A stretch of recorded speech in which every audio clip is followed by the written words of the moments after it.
El gato negro, por Edgar Allan Poe. No espero ni pido que nadie crea el extraño aunque simple relato que voy a escribir. Estaría completamente loco si lo esperase, pues mis sentidos rechazan su evidencia. Pero no estoy loco, y sé perfectamente que esto no es un sueño. Mañana voy a morir, y quiero de alguna forma aliviar mi alma. Mi intención inmediata consiste en poner de manifiesto simple y llanamente y sin comentarios una serie de episodios domésticos. Las consecuencias de estos episodios me han aterrorizado, me han torturado y por fin me han destruido. Pero no voy a explicarlos. Si para mí han sido horribles, para otros resultarán menos espantosos que barroques. En el futuro, quizás aparezca alguien cuya inteligencia reduzca mis fantasmas a lugares comunes. Una inteligencia más tranquila, más lógica y mucho menos excitable que la mía. Capaz de ver en las circunstancias que voy a describir con miedo una simple sucesión de causas y efectos naturales. Desde la infancia, sobresalí por docilidad y bondad de carácter. La ternura de corazón era tan grande que llegué a convertirme en objeto de burla para mis compañeros. Me gustaba, de forma singular, los animales, y mis padres me permitían tener una variedad muy amplia. Pasaba la mayor parte de mi tiempo con ellos y nunca me sentía tan feliz como cuando les daba de comer y los acariciaba. Este rasgo de mi carácter crecía conmigo, y cuando llegué a la madurez me proporcionó uno de los mayores placeres. Quienes han sentido alguna vez afecto por un perro fiel y sagaz no necesitan que me moleste en explicarles la naturaleza o la intensidad de la satisfacción que se recibe. Hay algo en el generoso y abnegado amor de un animal que llega directamente al corazón del que con frecuencia ha probado la falsa amistad y frágil fidelidad del hombre. Me casé joven y tuve la alegría de que mi mujer compartiera mis preferencias. Cuando advirtió que me gustaban los animales domésticos, no perdía ocasión para proporcionarme los más agradables. Teníamos pájaros, peces de colores, un hermoso perro, conejos, un mono pequeño y un gato. Este último era un hermoso animal, bastante grande, completamente negro y de una sagacidad asombrosa.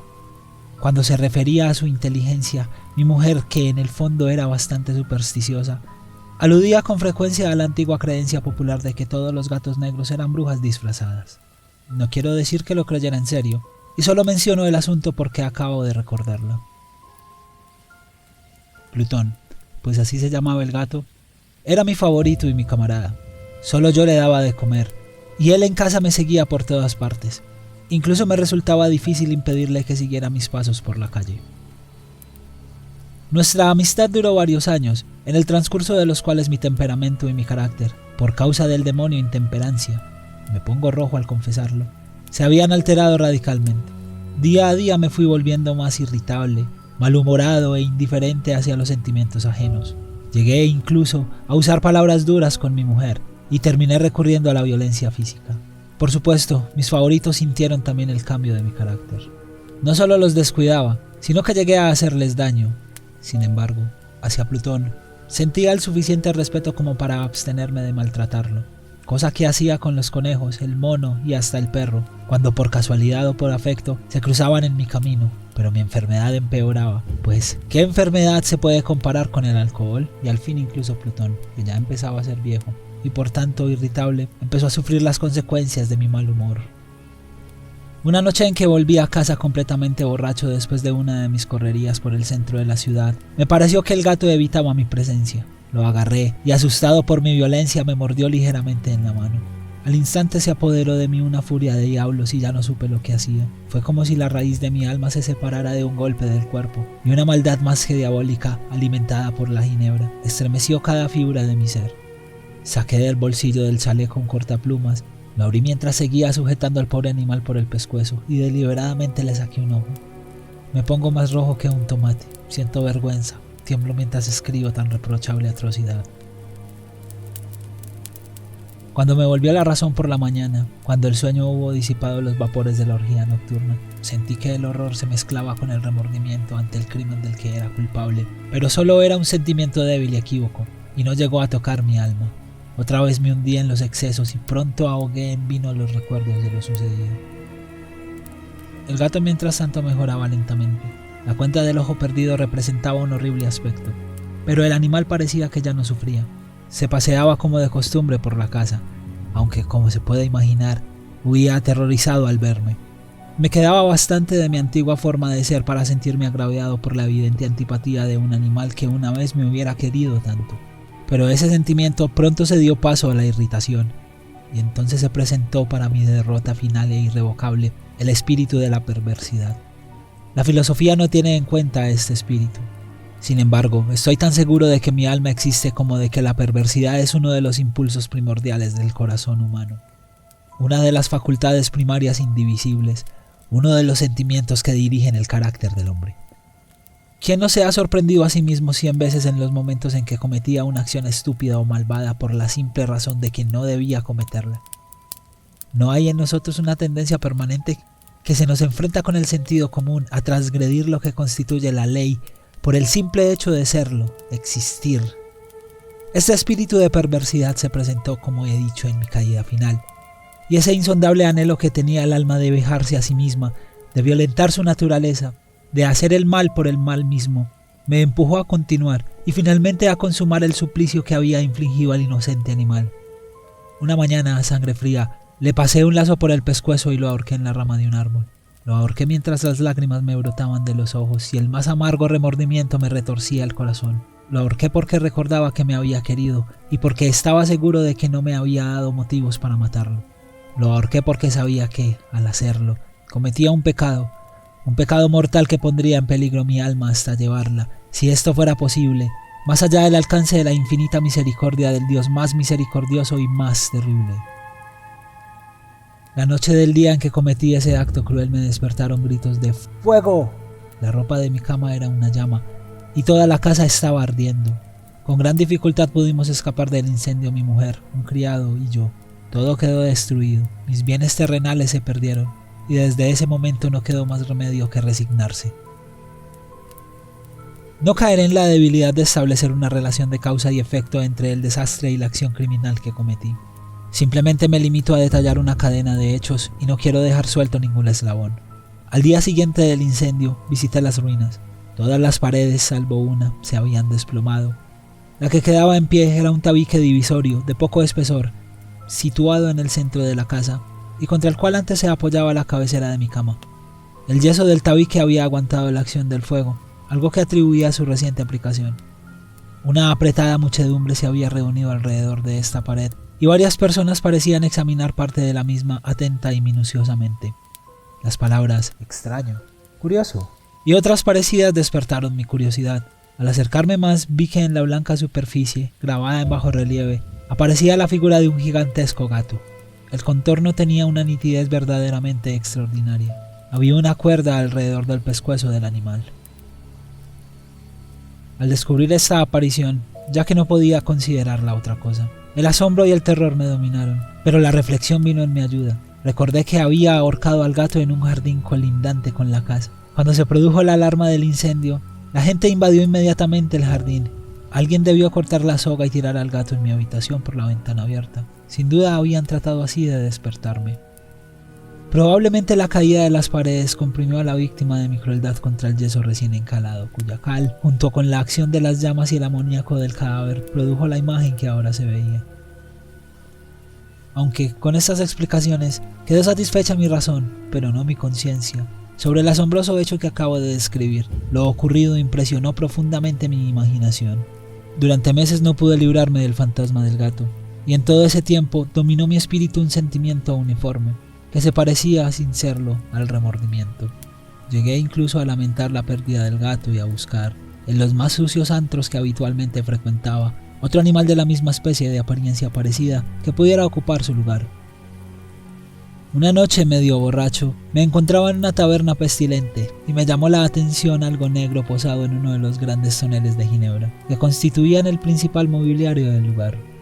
Durante unos minutos había estado mirando fijamente ese tonel y me sorprendió no haber advertido la presencia de la mancha negra de encima. Me acerqué a él y lo toqué con la mano. Era un gato negro, un gato muy grande, tan grande como Plutón y exactamente igual a este.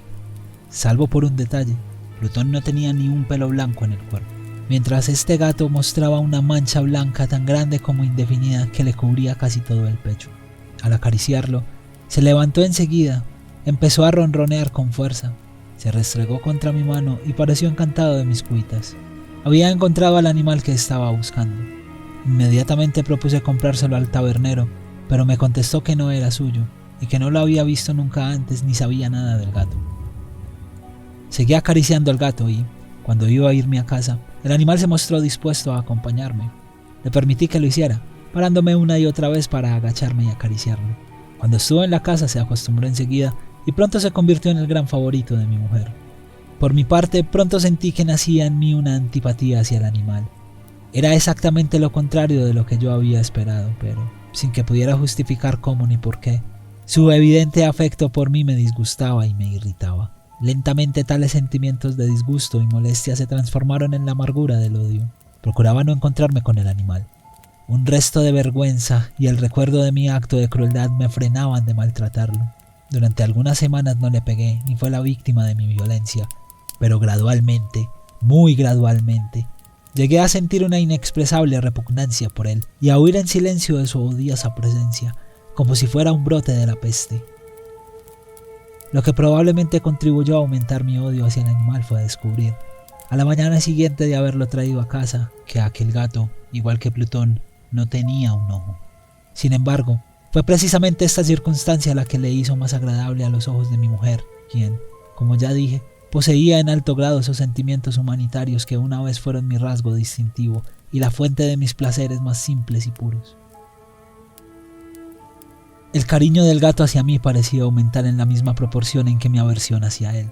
Seguía mis pasos con una testarudez que me resultaría difícil hacer comprender al lector. Donde quiera que me sentara venía a agazaparse bajo mi silla o saltaba a mis rodillas, cubriéndome con sus repugnantes caricias.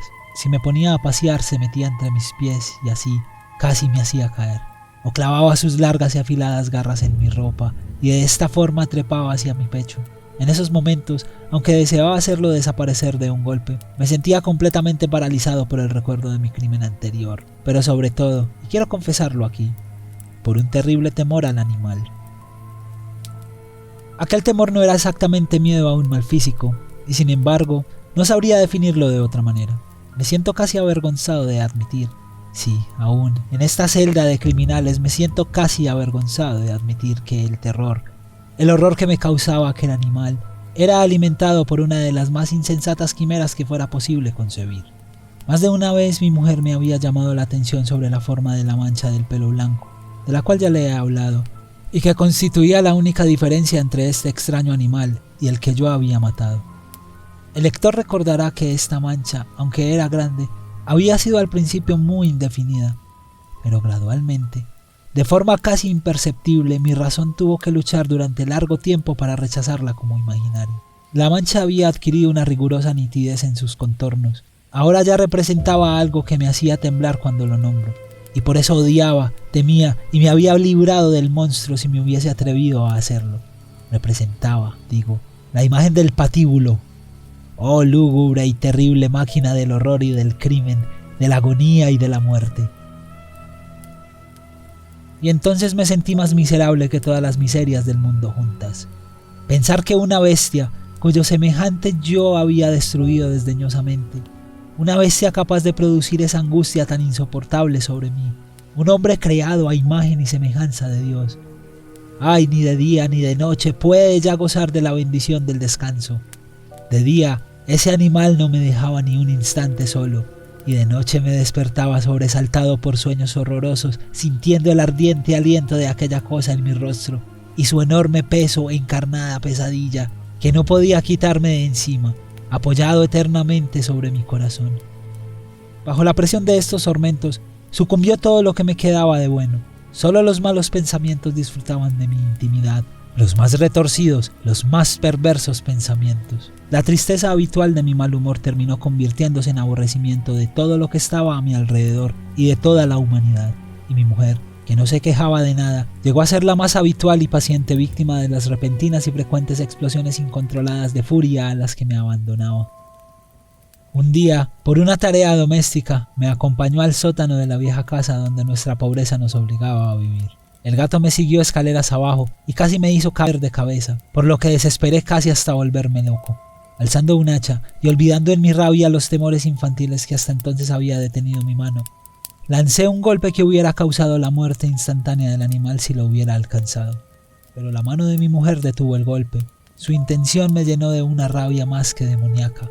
Me solté de su brazo y le hundí el hacha en la cabeza. Cayó muerta a mis pies, sin un quejido. Consumado el horrible asesinato, me dediqué urgentemente y a sangre fría a la tarea de ocultar el cuerpo. Sabía que no podía sacarlo de la casa ni de día ni de noche, sin correr el riesgo de que los vecinos me vieran. Se me ocurrieron varias ideas. Por un momento pensé descuartizar el cadáver y quemarlo a trozos. Después se me ocurrió cavar una tumba en el piso del sótano. Luego consideré si no convenía arrojarlo al pozo del patio, o meterlo en una caja, como si fueran mercancías, y con los trámites normales, y llamar a un mozo de cuerda para que lo retirase de la casa. Por fin di con lo que me pareció el mejor recurso. Decidí emparedar el cadáver en el sótano, tal como se cuenta que los monjes de la Edad Media emparedaban a sus víctimas. El sótano se prestaba bien para este propósito. Las paredes eran de un material poco resistente y estaban recién encaladas con una capa de yeso que la humedad del ambiente no había dejado endurecer. Además, en una de las paredes había un saliente, una falsa chimenea, que se había rellenado de forma que se pareciera al resto del sótano. Sin ningún género de duda se podía quitar fácilmente los ladrillos de esa parte, introducir el cadáver y tapar el agujero como antes, de forma que ninguna mirada pudiera descubrir nada sospechoso. No me equivocaba en mis cálculos. Con una palanca saqué fácilmente los ladrillos y, después de colocar con cuidado el cuerpo contra la pared interior, lo mantuve en esa posición mientras colocaba de nuevo los ladrillos en su forma original. Después de procurarme argamasa, arena y cerda, preparé con precaución un yeso que ya no se distinguía del anterior y revoqué cuidadosamente el enladrillado. Terminada la tarea me sentí satisfecho de que todo hubiera quedado bien. La pared no mostraba la menor señal de haber sido alterada. Recogí del suelo los cascotes más pequeños y triunfante miré alrededor y me dije: aquí, por lo menos, no he trabajado en vano. El paso siguiente consistió en buscar a la bestia que me había causado tanta desgracia, pues por fin me había decidido a matarla. Si en aquel momento el gato hubiera aparecido ante mí, habría quedado sellado su destino, pero por lo visto, el astuto animal, alarmado por la violencia de mi primer acceso de cólera, se cuidaba de aparecer mientras no me pasara mi mal humor. Es imposible describir ni imaginar el profundo y feliz sentimiento de alivio que la ausencia del odiado animal trajo a mi pecho. No apareció aquella noche, y así, por primera vez desde su llegada a la casa, me pude dormir profunda y tranquilamente. Sí, pude dormir, incluso con el peso del asesinato en mi alma. Pasaron el segundo y el tercer día y no volví a mi atormentador. Una vez más, respiré como un hombre libre. El monstruo aterrorizado había huido de la casa para siempre. No volvería a verlo. Grande era mi felicidad, y la culpa de mi negra acción me preocupaba poco. Se hicieron algunas investigaciones a las que me costó mucho contestar. Incluso registraron la casa, pero naturalmente no descubrieron nada. Consideraba que me había asegurado mi felicidad futura. Al cuarto día después del asesinato, un grupo de policías entró en la casa intempestivamente y procedió otra vez a una rigurosa inspección. Seguro de que mi escondite era inescrutable, no sentí la menor inquietud. Los agentes me pidieron que los acompañara en su registro. No dejaron ni un rincón ni un escondrijo sin revisar. Al final, por tercera o cuarta vez bajaron al sótano. No me temblaba ni un solo músculo. Mi corazón latía tranquilamente como el de quien duerme en la inocencia. Me paseaba de un lado al otro del sótano. Había cruzado los brazos sobre el pecho e iba tranquilamente de acá para allá. Los policías quedaron totalmente satisfechos y se disponían a marcharse. El júbilo de mi corazón era demasiado fuerte para ser reprimido.